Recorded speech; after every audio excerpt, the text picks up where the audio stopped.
Hey guys, I'm JC, and as requested by you, we're back again playing Ratadrabik of Urborg. This is a reanimated deck that aims to make multiple copies of legendary creatures to overwhelm its opponents. If you want to build this deck yourself, then make sure to check out the channel where we have a deck tech discussing all of the included cards as well as the overall strategy.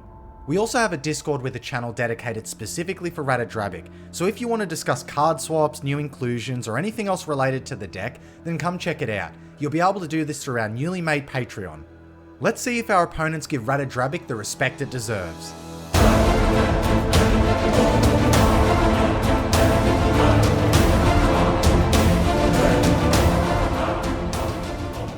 Alright guys, let's see who we're playing today. We have Imoti, Celebrant of Bounty, we have Kozilek, Butcher of Truth, and we also have Kagha, Shadow Archdruid. Okay, looking at our opening hand, not too good, pretty easy mulligan, so we'll see what we get next. Alright, this is looking much better. Always love to see Taste of Karlov. Basically a token doubler in our deck. We've got some recursion. Jia How Done's always good, and I do love myself the Douthie Voidwalker, so we'll keep this one. Now, of course, we do need to draw into some white mana, so there is that for us, but hopefully we get lucky enough that that's not going to be a problem. Alright, Kozilek starts off by playing Urza's Power Plant as their land for turn, and that is it for them. Kagha plays their land for turn. It comes into play and automatically sacrifices itself. They put a land into play and gain 1 life. And that is it for them. We draw Sheoldred Whisper in one. Alright, well let's just start by playing a Swamp for turn. And we'll pass it over to our opponents. Imoti just plays a tap land for turn. It allows them to scroll 1. And that is their turn done. Kozilek plays an Urza's Mine. So they've already got 2 of the Tron lands online. Now they cast a Mox Opal. After that they cast an Everflowing Chalice. It was kicked once. So 1 more artifact down and their Mox Opal is online. And that is it for them. Kagha plays another land that enters the battlefield and sacrifices itself.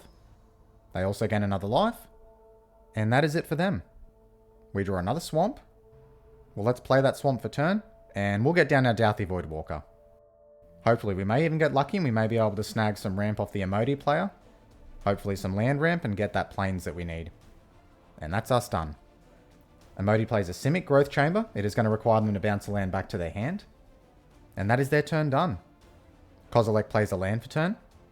And notably it is a Homewood Path, so we have to be careful if we steal anything with Douthie Voidwalker. They can get it back. Now they cast a Mind Stone. And now they cast a Nurgolem's Eye. So Kozilek player is certainly ramping pretty hard here. And that is it for them. Kagha starts their turn by casting Grisly Salvage. Reveal the top 5 cards of your library. You may put a creature or land card from among them into your hand, put the rest into your graveyard. Now, because of our Douthie Voidwalker, those cards do go into exile, and we're able to cast them. May actually be good to pick up the Wayward Swordtooth here, so we can play an additional land, help us ramp a little bit, because this Kozilek player is certainly starting to get pretty far ahead in the game. They also play a land for turn, a Skemfar Elderhall, and that is their turn done. Now we draw a Lend of the Dusk Rose. So let's play our Phyrexian Tower for turn. And I think we might actually use the Grisly Salvage here, because that's going to possibly help us find a land, as well as fill out our graveyard, which we want to be able to do, especially having Loyal Retainers in our hands. So let's use our Douthie Voidwalker now and cast that Grisly Salvage. Alright, so unfortunately didn't find that white mana, and it didn't look like we were going to find it for quite a while. So we might be being punished here a little bit for not keeping a white source in our hand. So let's put High Market into our hand, because we'll be able to get back our Junji anyway. And that'll have to be our turn done. Imoti plays a land. And now they cast a Spring. Search your library for a basic land card, put it onto the battlefield, tap, then shuffle. So already there we can see we're being punished for not being patient and probably holding on to the Douthie a little longer. I highly doubt the Imoti player would have waited another turn with that Douthie out to not cast this. So it just shows you why sometimes you have to have a little patience. And that is their turn done. Kozilek plays a land for turn, a Strip Mine. And now they cast a Chroma's Memorial. Creatures you control have flying, first strike, vigilance, trample, haste, and protection from black and from red. And that is their turn done. Kagha plays a land for turn. And now they cast Oracle of Moldiah. You may play an additional land on each of your turns, play with the top card of your library revealed, and you may play lands from the top of your library. Now they did play a land there, and they have a land on top of their library. And that is it for them. And we draw Erebos. Well, at least that is a little bit of card draw. Though we're still in a bit of a pickle here not having access to white mana. So we'll play Urborg for turn. And now let's cast Erebos. And that's going to be our turn done. Imoti plays a land for turn. And now they cast their commander, Imoti, Celebrant of Bounty. That does cascade. It has Cascade, and spells you cast with mana value 6 or greater have Cascade. And they get into a Galanra, Caller of Wirewood. Tap, add green. When you spend this mana to cast a spell with mana value 6 or greater, draw a card. And that is their turn done. Kozilek plays a land for turn. An Eye of Ugin. So their Eldrazi spells are going to cost 2 less to cast. They can also use it as a tutor effect. And now we see them cast their commander, Kozilek, Butcher of Truth. On the cast trigger, they do draw 4 cards. So when you cast this spell, draw 4 cards. It has Annihilator 4. And when he is put into your graveyard from anywhere, its owner shuffles their graveyard into their library. It is going to have haste thanks to Akroma's Memorial, so someone's going to have Annihilator 4 come their way. My guess is it's probably going to be the Imoti player, if they fear what the Cascade deck can do. So they move straight to combat. Kozilek actually goes towards the Kagha player. This may cause the player to scoop early. Not a lot of players stay in the game when they get hit this early with Annihilator 4. And it looks like they sacrifice everything except for 2 lands. But they are staying in the game, it looks like. They go down to 30 with 12 commander damage. And that is it for the Kozilek player. Kagha plays a land for turn. And they cast a Roiland Regrowth, sack a land, search your library for up to 2 basic land cards, put them on the battlefield, tap, then shuffle. So at least this turn they have been able to rebuild somewhat. And that's it for them. We draw Skullclamp for turn. So we'll start by playing High Market. And then we'll just have to cast what we can here. So we'll get down Jiahao Dun. And we'll also get down our Skullclamp. And if we don't get hit by Annihilator 4 next turn, then we can equip the Skullclamp to Jiahao Dun if we don't draw our planes. Sacrifice it, return a card to our hand, and that'll also let us draw 2 cards. But unfortunately, we're falling pretty far behind here, and it's all really thanks to not drawing into white mana. And that's going to be us done. So let's hope the Imoti player has a really strong turn here. So they do start by playing a land for turn. But it looks like they're just leaving the turn there, so they may have some form of interaction that they're holding up. I guess we'll just have to wait and see. Kozilek plays a land for turn. Now they start by casting Thran Dynamo. Next they follow that up by sacking their Mind Stone to draw a card. And now they cast Void Winnower, which is pretty horrible for us. Well, the entire table, in fact. Your opponents can't cast spells with even mana values. Your opponents can't block with creatures with even mana values. Now, we do have a response from Imoti, it looks like. And they cast Sublime Epiphany, where they can choose one or more counter-target spell, counter-target activated or triggered ability, return target non-land permanent to its owner's hand, which it looks like they are targeting Kozilek there. And that will also trigger Cascade for them. So that was really good news for the table, stopping that Void Winnower from coming down. Let's see what they cascade into. And they get unexpected results. Shuffle your library, then reveal the top card. If it's a non-land card, you may cast it without paying its mana cost. If it's a land card, you may put it onto the battlefield and return this to your owner's hand. They get a Thassa, God of the Sea. At the beginning of your upkeep, scry 1. And 1 and a blue, target creature you control can't be blocked this turn. So Void Winnower gets countered. Kozilek is bounced back to hand. So that was quite the strong play this turn. And that is it for the Kozilek player. Kagha starts by casting Death Sprout, which it is targeting Imoti. Destroy target creature, search your library for a basic land, put it onto the battlefield, tap, then shuffle. So fortunately for us, our opponents are keeping each other at bay, because we're definitely the ones that, well, not the most behind after Kagha got hit by that Annihilator trigger, but that lack of white mana is really slowing our game plan down from being able to do anything at the moment. So we need all the time we can get until we draw into that white source, but hopefully next turn we're going to be able to. And that is it for the Kagha player. Oh, well, there we go. We finally draw it. We get a Prismatic Vista, so let's play that for turn. Let's sacrifice it and get our planes onto the battlefield. Now, we certainly could get Sheoldred down here, but that does expose her to removal, and I think we have a bit of time now to set ourselves up. So let's try to set ourselves up where we can actually get multiple Sheoldreds into play. So let's start by casting our commander.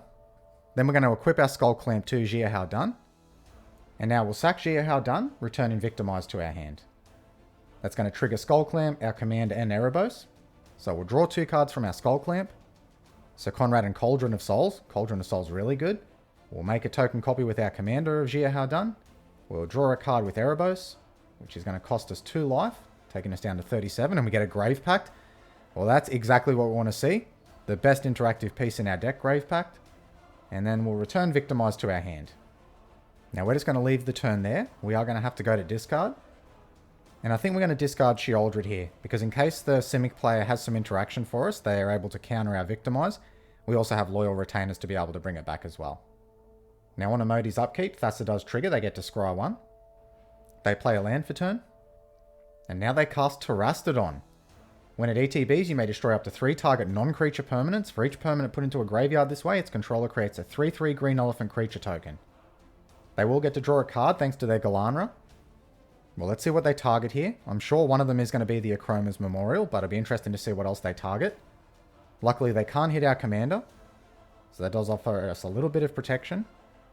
So it looks like they target the Akroma's Memorial and then 2 lands from the Kagha player, interestingly enough. I'm not too sure why they're targeting the Kagha player there. They're not really in a threatening position at all. And their commander certainly doesn't pose a huge threat to the table, at least not for some time. I'm actually surprised we didn't get hit with at least one thing. Maybe hit our Phyrexian Tower. But I'm not going to look a Gift Horse into the mouth. And that is it for their turn. Kozilek plays a land for turn. And now they recast their commander, Kozilek Butcher of Truth. That does draw them 4 cards on cast. Next they follow that up with a Hedron Archive. And finally, they cast a Junk Diver. When it dies, return another target artifact card from your graveyard to your hand. Well, that is going to be dangerous with the Akroma's Memorial in their graveyard. And that is it for their turn. And it looks like they scoop it up there. I think being hit with so much removal there, I can understand. It's pretty hard to get back into the game at this point, so that does move to our turn now. We draw Ashnod's Altar for turn. So let's start by casting our Loyal Retainers. That resolves. Now let's sacrifice Loyal Retainers, return in Sheoldred. That triggers Erebos, we will draw a card. We get a Felwar Stone. So Sheoldred comes back to the battlefield, that does animate Erebos as well, which is quite notable with some of the big beaters on board. Now we'll sacrifice Yeahau Dun, returning our Maliko Rebirth. That will trigger Erebos again. We'll pay the 2 life.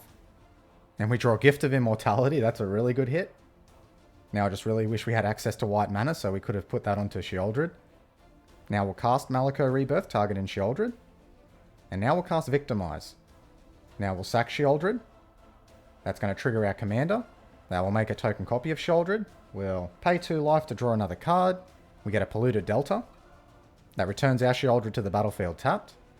We'll play our Polluted Delta for turn. We'll crack it. We'll put our Godless Shrine into play. We'll have it come into play untapped, so we'll pay 2 life.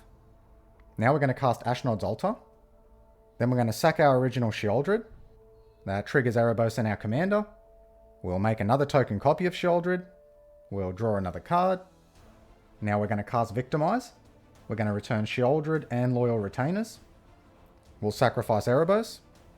We're going to get a token copy of Erebos. And now we have 3 Sheoldreds on board as well as Loyal Retainers. And now we'll sack Loyal Retainers and we'll bring back Junji. That triggers Erebos once again. We'll pay. We get an Esper Sentinel. And I think after all that, we're going to leave the turn there. So that turned out to be quite the explosive turn for us. Amazing what happens when we actually get into our white mana. So let's see how our opponents deal with 3 Sheoldreds and a Junji on board to be able to reanimate things. Now we are going to have to go to discard here. But we're not going to mind because we're going to want to reanimate it with all our Sheoldreds if they do survive. So we have to discard 2 cards here. Let's discard Teysa and Nalenda. Now on Emoti's upkeep, all 3 of our Sheoldreds trigger as well as their Thassa. So they sack Galanra and they sack their Terastodon. So they lose all their creatures. Now they will scry 1. And now Imoti casts Temporal Cascade. Each player draws 7 cards. Okay, we'll take that. I mean, it does definitely fill up the hand of the Kozilek player, which has access to a lot of mana. But I still feel we're in a pretty strong position. Imoti also plays a land for turn. Now we do draw Elesh Norn, so this game may be all but over if we can get to our next turn with our board state still relatively intact. We also have Luminous Broodmoth. So hand is definitely looking strong, but we don't want to count our chickens yet because the Kozilek player is probably going to have a lot to do for us on our turn, especially if they have a board wipe. And that's it for the Imoti player. What we really don't want to see here is something like an Ugin that actually exiles, because that's going to pretty much undo everything that we've done.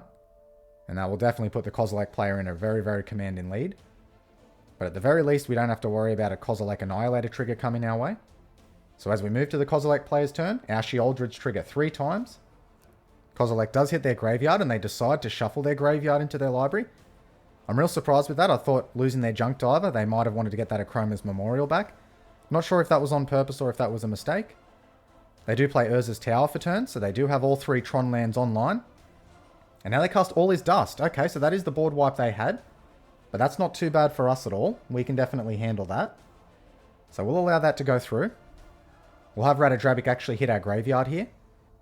We'll have our Junji return Sheoldred back to the battlefield. And then we'll get 2 token copies thanks to our commander. And now our commander is going to make 2 token copies of the creatures that died that they can return. So that's going to bring back a Junji token copy. We also get another Sheoldred. So we're just seeing the real strength of this deck in being able to be able to resist board wipes and creature removal. Now our original Sheoldred comes back to the battlefield. I'm not actually going to pay the life here. I think we have enough cards in hand. Now life total is starting to get low. Alright, so let's see what else the Kozilek player has got for us. Now they cast Mirrorworks. Whenever another non-token artifact ETB is under your control, you can pay 2. If you do, create a token that's a copy of that artifact. Now they cast Sculpt in Steel, so they're going to be able to copy any artifact they have on the battlefield. Let's see what it becomes a copy of. A Thran Dynamo, so just more mana. That does trigger their Mirrorworks. They can pay 2 to make a copy of it. And it looks like they do. So they have another couple of Thran Dynamos on the battlefield. And now they cast Clock of Omens. Okay, that can be quite dangerous with all the cards they have in their hand. Tap 2 untapped artifacts you control, untap target artifact. That does trigger their Mirrorworks. But they don't want to use its ability. And now they cast Khan Liberated. Okay, well that is exile removal. Well, let's see what they target here. Because it's very likely they're going to use that -3 ability. Probably on one of our Sheoldreds. And they use it on the original Sheoldred. Well, we'll sacrifice it in response. So that is going to slow our game plan down a little bit. Now they use Clock of Omens, untapping their Thran Dynamo. And now they cast Winter Orb. As long as Winter Orb is untapped, players can't untap more than 1 land during their untap steps. Well, I certainly wasn't expecting that, and that definitely changes the equation quite a bit. Kozilek player is definitely in a prime position now. And that is it for their turn. So we only get to untap 1 land for turn. I'm going to untap our Godless Shrine. Now on our upkeep, Sheoldred triggers. We're going to bring back our commander. And we draw Pitiless Plunderer for turn. So let's sacrifice Junji. That's going to trigger Junji. We're going to return Sheoldred back to the battlefield. And now we're going to use that white mana we untapped to put our Gift of Immortality onto Sheoldred. So now we're going to be able to create a Sheoldred token during each player's turn. That goes through. Now we'll move to combat. We'll send Sheoldred towards Khan, so it can't exile, at least for the next turn. That goes through. Khan's knocked down to 1 loyalty. Now let's sacrifice Sheoldred. That triggers our commander and Gift of Immortality. So Gift of Immortality is going to reattach to Sheoldred at the end step. We'll make a token copy. So now we're back to having 3 Sheoldreds again. We have 2 colorless mana floating. We'll use that to cast our Felwar Stone. And now we'll also cast Carrion Feeder. And that is going to be our turn done. Gift of Immortality triggers on our end step. Now we have to discard 5 cards. We'll get rid of a few lands. I think we can get rid of Plaguecrafter and Esper Sentinel. We'll also put Elesh Norn into the bin. And that'll make a very, very nice reanimation target. And now we move to the Imoti player's turn. All of our Sheoldreds trigger, but it doesn't matter. They have no creatures. Fortunately for us, the Kozilek player is actually helping us here. They're not letting the Imoti player untap, which they may have been the deck that actually had answers to what we're doing. And it looks like they have nothing to do for their turn, so they just move to the end step. We're going to sacrifice our Sheoldred. That triggers Gift and Ratadrabik. So we make a token copy of Sheoldred. Original Sheoldred comes back. And now we move to the Kozilek player's turn. Now notably, because they don't have 2 artifacts, they can't actually tap down their Winter Orb to allow them to untap. So they are going to stay untapped like we were. I don't think they anticipated that. They needed to leave 1 more artifact up to be able to do that. But they still do untap with a lot of their artifacts there, so they've definitely got more than enough mana to cast whatever they do have in their hand. But any little victory we can take at the moment, we will.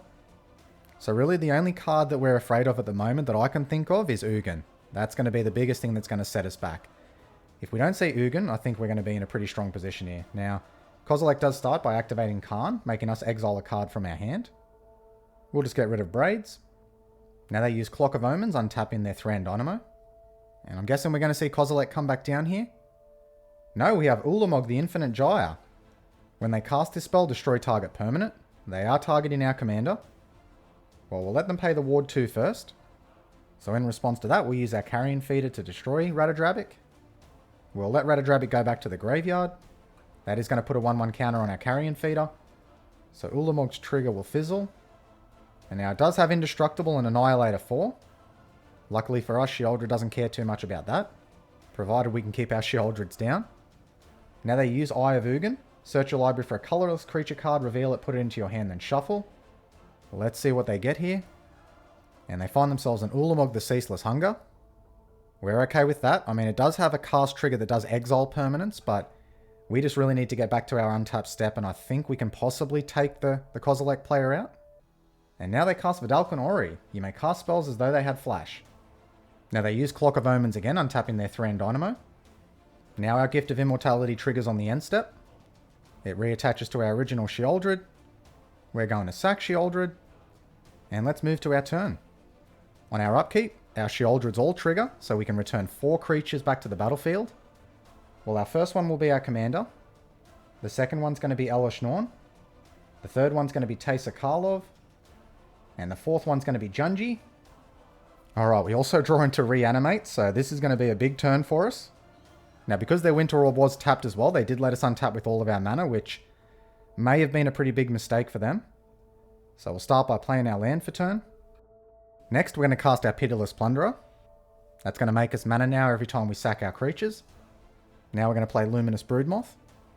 So now any creatures with non-flying are going to come back to the battlefield with flying. Now let's start to make some mana. We're going to start by sacrificing Elesh Norn. It's going to put a lot of triggers onto the stack. So let's make 2 token copies of Elesh Norn. Let's make 2 treasures. And then Elesh Norn is going to come back to the battlefield with flying. Now let's sack Elesh Norn again. We'll make another 2 Elesh Norns. We'll make more treasure here. Now we're going to sacrifice Junji.